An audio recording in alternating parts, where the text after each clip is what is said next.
Hi guys, welcome back to part 2.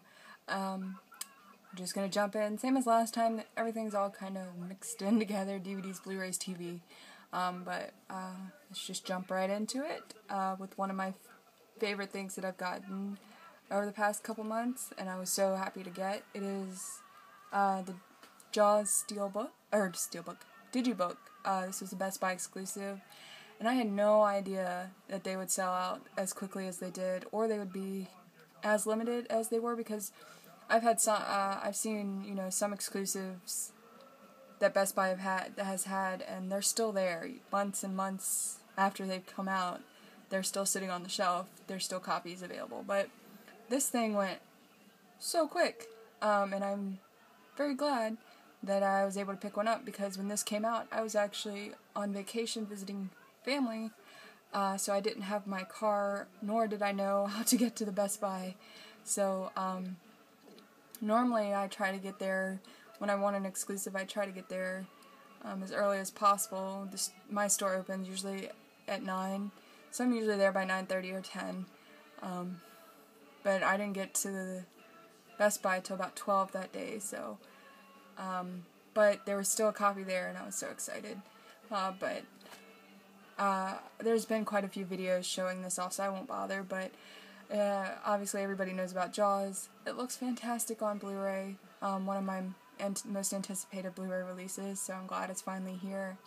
So if you haven't seen Jaws, you need to get on that. It's amazing. And obviously the best shark movie out there.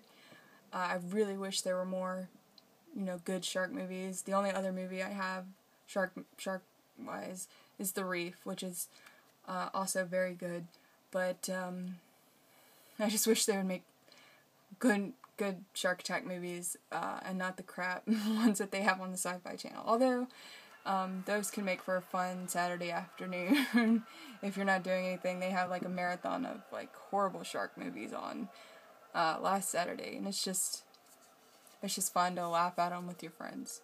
That's what I do anyway. Next up we have The Hunger Games. This is a Target exclusive. Really nice. Embossed there. As the back comes out like so. You've got Katniss on the front, and you've got the opening quote.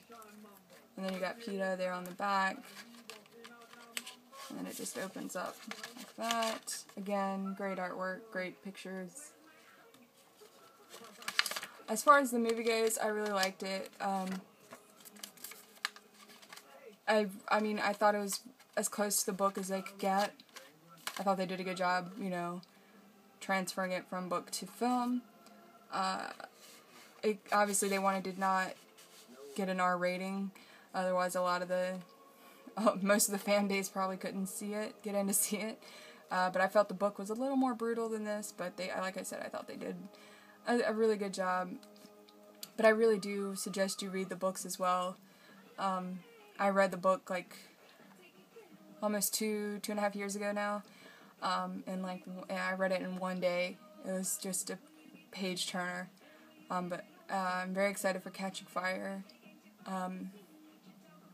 Mockingjay, I heard they were going to split into 2 movies, which that seems to be the pattern for, franchises now. Split the last film into 2 parts, even though if I were going to split any film into 2 parts, it would be the second one.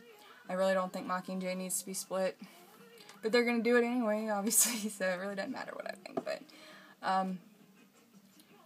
great books. Highly recommend them. Check out the film, too. The film was really good, too. Next up, the next few movies all have a theme, and I will, it's easy to figure out, but the first set I have up here is the Elizabeth Taylor and Richard Burton collection box set.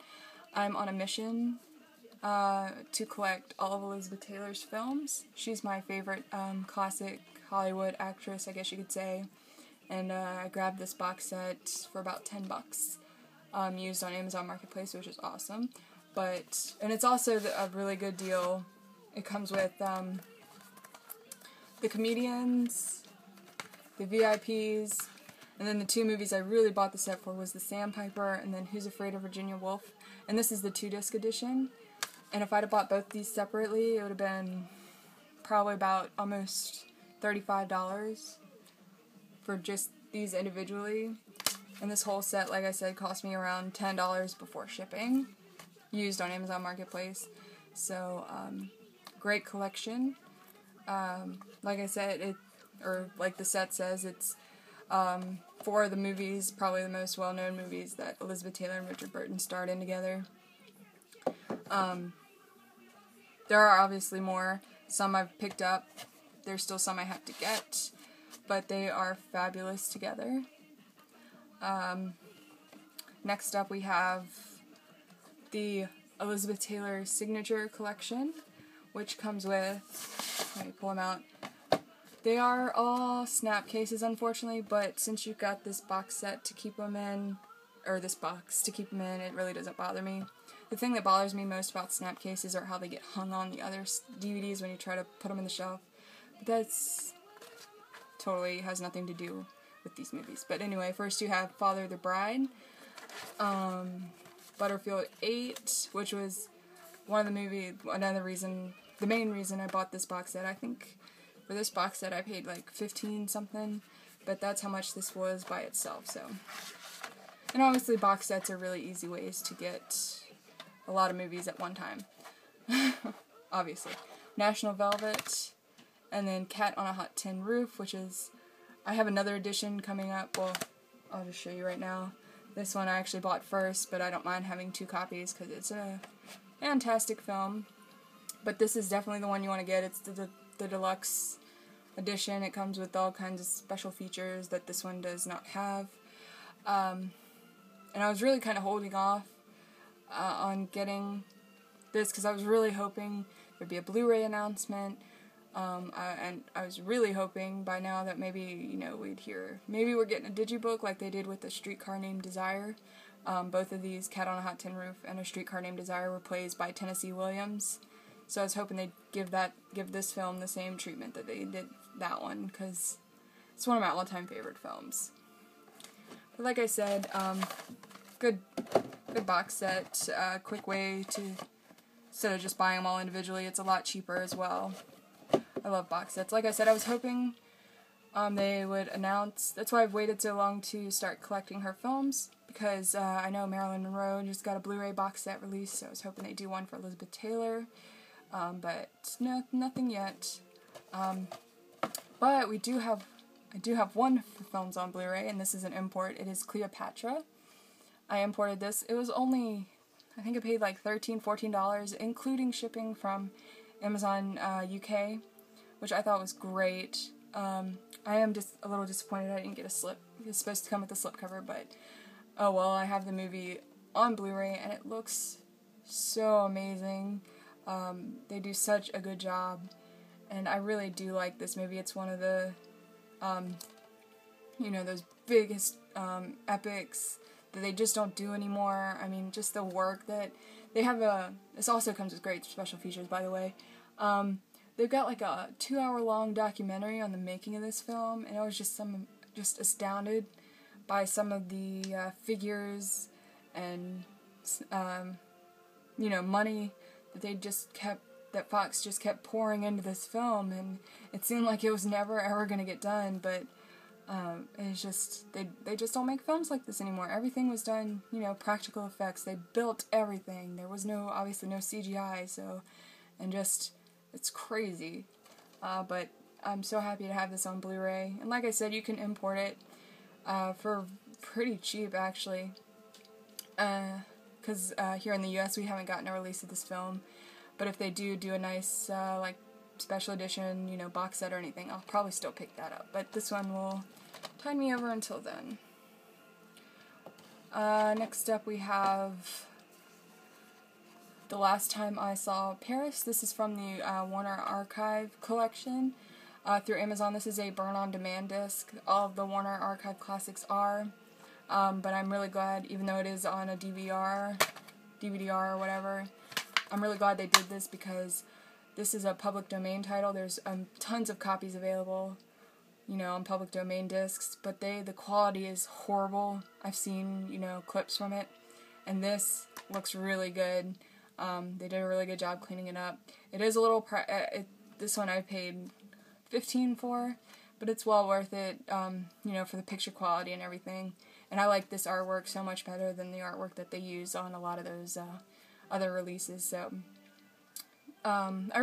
if you're into older movies, I really recommend going on the Warner Brothers site and looking at all their classic films that they offer. It's quite a lot, actually, so I'm really glad they're doing that. But again, good, nice little movie. I really enjoyed it a lot, and I'm really, like I said, I'm really getting into older movies that I haven't really been into before. So I'm really enjoying it. If you have any older, like, classic movie titles, I guess, to recommend, please do. But anyway, my last Elizabeth Taylor film for this update is one that I think should be in the Elizabeth Taylor and Richard Burton set, but is not. But it is Taming of the Shrew, another Shakespeare adaptation. I also picked this up on my trip to Movie Stop. I was excited to see that they had it. But this is also very well done. Everybody does such a great job. Another comedy that, again, I think is a lot funnier if you see it performed rather than just, you know, reading it. But that's just my opinion. I know some people that do love to read Shakespeare out. But, so yeah, fantastic. Like, I am so envious of people who can first of all, memorize Shakespeare, and then, you know, being able to deliver those lines perfectly. But, so that's it. I'm working on my Elizabeth Taylor collection. That's all I have for right now. There's a couple more that are available. There's a Warner Archives box set, but that's the cheapest I can find is like $50, so I'm gonna wait till it goes on sale.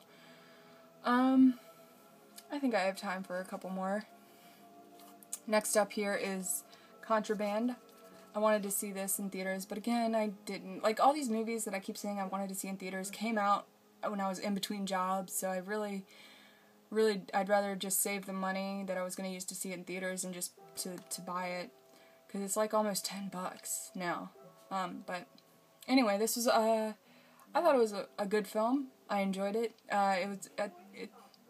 It was, the trailer made it look like it was straight up action, but it's more of a heist film type thing, but very good. And I'm also got it because, of course, Kate Beckinsale's in it. She's one of my favorite actresses, so she's another actor that I'm obviously trying to get all of her films. I've got most of them. I'm missing like 2 or 3, but yeah, good movie. Recommend it. I enjoyed it a lot.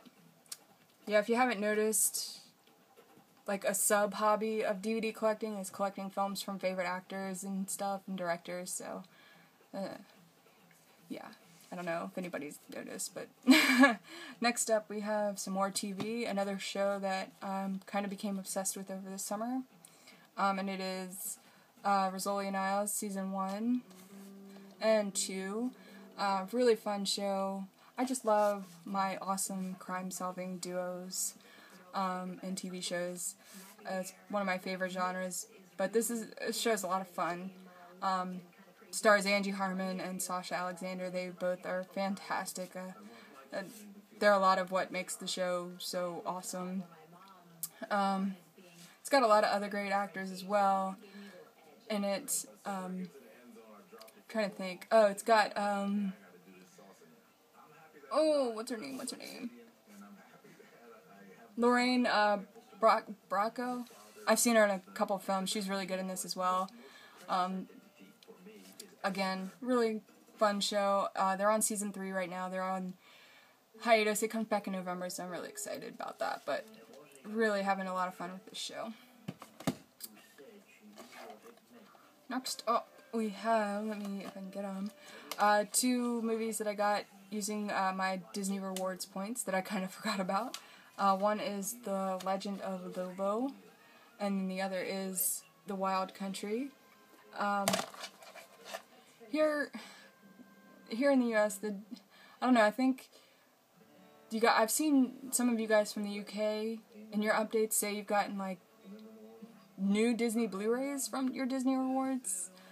Correct me if I'm wrong, but but ours here, they don't really have, they have a couple of Blu-rays, but nothing really all that great. So I decided to start picking up a few of the older Disney live-action titles. Both of these are really good. I really enjoyed them a lot. And because I built up a lot of rewards points and didn't even realize it, so definitely two good titles. I want to get some more. They have a pretty good selection of their, what do they call it?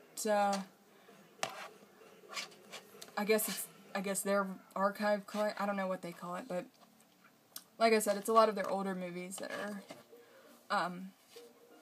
that they have available, and they're free with your rewards points. So why not? All right, I'm gonna stop part 2 here, and stay tuned for part 3.